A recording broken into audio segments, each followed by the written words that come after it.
Hi everyone, Chop-the-Knee Cut-Tano here, the internet's busiest music nerd, and it's time for a review of this new Oneohtrix Point Never record, again. This is the newest full-length LP from veteran experimental music producer Daniel Lopatin, aka Oneohtrix Point Never, as well as a bunch of other monikers he's worked under over the years. If you're at all familiar with the sprawling underbelly of modern electronic music, you either know Daniel's work or you've heard something impacted by it, be it his plentiful and forward-thinking contributions to the worlds of ambient and drone, or his mind-bending plunderphonics collages, his boundary-pushing MIDI compositions, or even the way he planted the seeds for much of what we know as vaporwave. His talents have led him to transcend into more mainstream circles on occasion too, be it his soundtrack work for Good Time or Uncut Gems, plus his work on The Weeknd's latest project, Dawn FM, whose radio-themed concept seemed eerily similar to that of Daniel's radio-themed record he put out a few years prior. And speaking of concepts, much of Daniel's work these days comes with a methodology or an artistic angle. The cultish and utopian vibes of 2018's Age of come to mind, or the post-industrial, glitchy, deconstructed rock and pop aesthetics that he worked into 2015's Garden of Delete. But he seems to be taking a slightly looser approach with this new record here, a simpler one where Daniel is looking to the past and revisiting some key sounds from his back catalog. It's through this he's said to be collaborating with younger versions of himself here. What's strange though is this deja vu concept is also giving me deja vu, because intentional or not, I feel like Daniel kind of already did this with his last LP, Magic Oneohtrix Point Never, where he again touched upon a variety of sounds, concepts, and aesthetics from older pieces and records, but theatrically repackaged them in a format that made it feel like we were kind of traveling through a bunch of different radio station broadcasts across the album's runtime. And yeah, it feels like we're back there again. We're jumping from idea to idea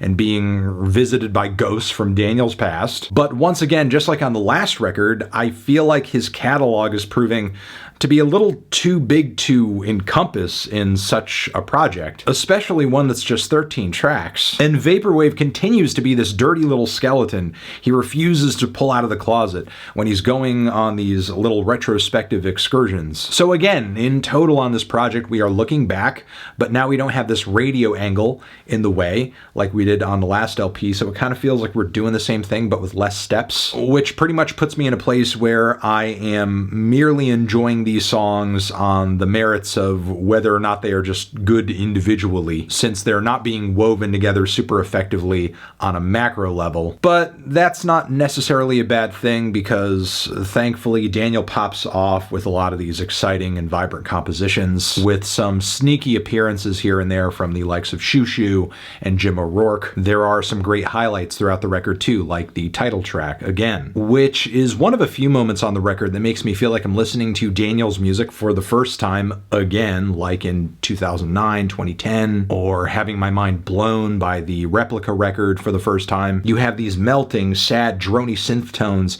and glitchy bits of static, which slow motion tumbles into this simmer of very quiet synth layers that feels like it could gradually get to this point where it's just gargantuan, it's just of orchestral proportions, and it does eventually reach that peak. We transition from here into this swirling series of MIDI voice arpeggios. It's engaging from start to finish, and like some of Daniel's best pieces, it's sound musically while sonically making me feel like I don't know where the hell I am half the time, which I would also say is the case for the song The Body Trail, which feels like so many disparate parts of Daniel's repertoire coming together on one track, but under and in between lots of deep cinematic passages of string layers. Meanwhile, Nightmare Paint's guitars and harsh percussion brings back the gloomiest and darkest bits of Garden of Delete, but maybe now a bit more harmonious and refined. And there are some pretty surprising progressions on the tracks Plastic Antique and LOCRIAN Midwest too, both of which feature familiar retro-futuristic sounds from projects like Age of and R+7. It's like an idea of what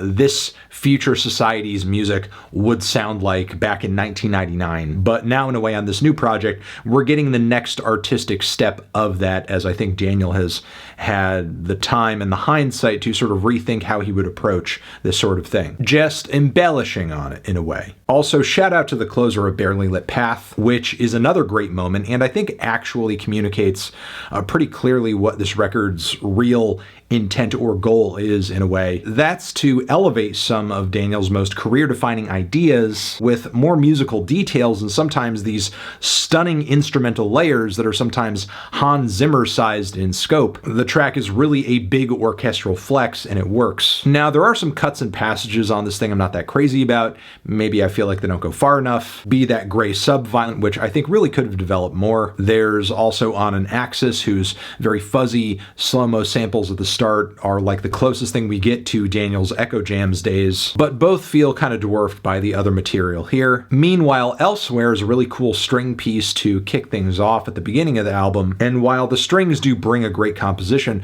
there's not really all that much texturally about them that is super surreal or colorful, which I think is a pretty key aspect of all the other tracks on this record that sort of goes missing here. The plodding and lumbering beats on World Outside make this one a pretty tedious listen, even if I do like the surprise vocal passages that turn up on this one. And speaking of vocal passages, we have the second half of the track Crumville, which morphs into this really somber, lo-fi, indie-centric, somewhat shoegazy guitar piece with some deadpan vocal leads, and for sure I'm surprised something like this is on the record. It is impressive that Daniel's versatility can take him to such a place, but I can't help but feel like something along these lines is below Daniel's talents. It feels so limited and plain and obvious in comparison with everything else he does. I much prefer the track Memories of Music, which also has some pretty nostalgic and easy to define instrumental palettes, be it the first leg of late 90s new age Muzak synth stuff, which eventually morphs into